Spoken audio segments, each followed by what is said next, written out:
I've covered a lot of market fires in KGT and Central Market. At least I've covered about 4 in my lifetime. I've seen market fires in Accra and in other areas. Sorry. Usually when it happens, traders move in and they rebuild. I had a very big problem with Kantamanto right after the fires. Politicians, people who should know better, went in there, donated money, donated building materials for the traders to build back.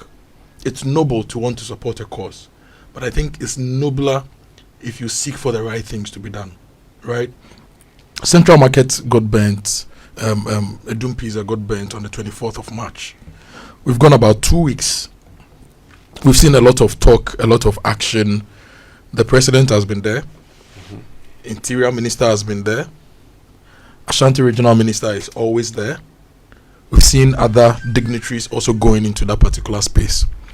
At this particular point, since it's a market of national interest, I expected us to have maybe a simple sketch of the space and the improvement we would make to the space, even if the traders are going to go back and build the same structures. I expected to hear from the regional minister, Ministry of Interior, because I think all these things are connected, on what we are doing better to ensure that we get these traders back to work, right? There are different levels of this thing. A lot of traders lost their capital. How are we enabling them and supporting them to get back on their feet? We've been told mass lock, this, that.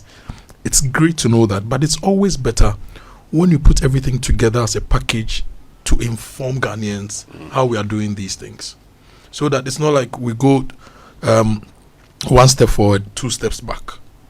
So this person goes, donates cement, this person goes, donates cement, this person goes, donates cement and donates money. What are you donating the cement for? That they should use it to build? Of course, I mean, they're donating cement so they build. To build what?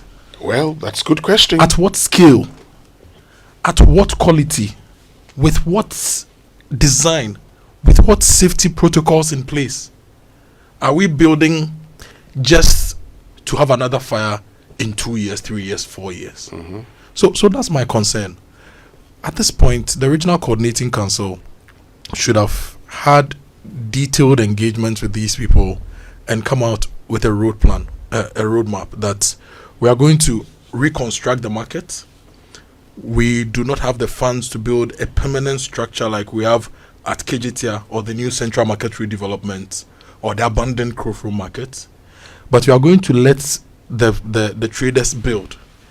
And this is how we are going to segment the market. These are the safety protocols we are going to put in place to ensure this thing doesn't happen. Because you think that what happened in the market affects the traders there only. It is not, because there is a whole value chain.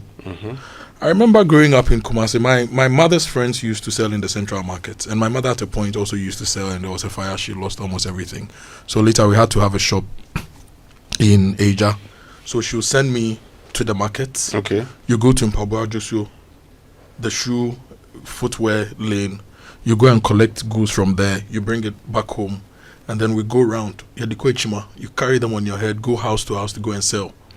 You go to Ntuma Joshua, you go and take, you come and sell.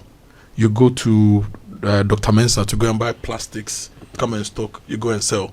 So these markets are hubs where other traders go and pick stuff and redistribute in our communities and within the city.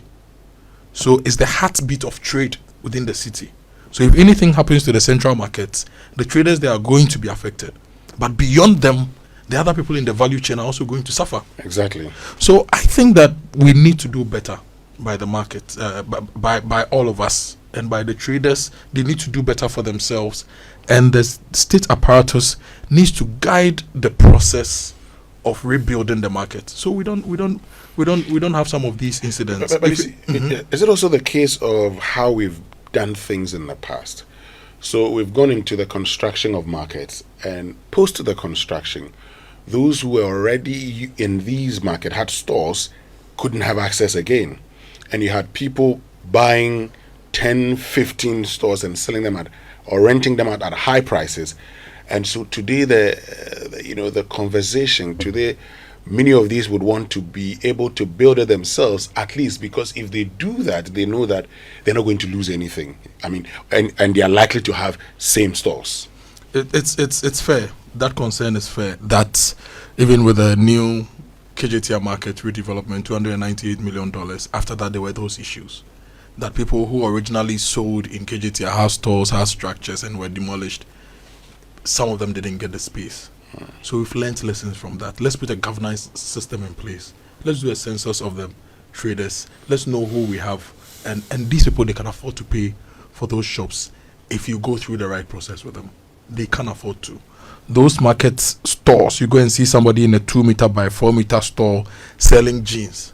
That person probably has like 1 million Ghana cedis as profit. So they are rich. They are not poor people.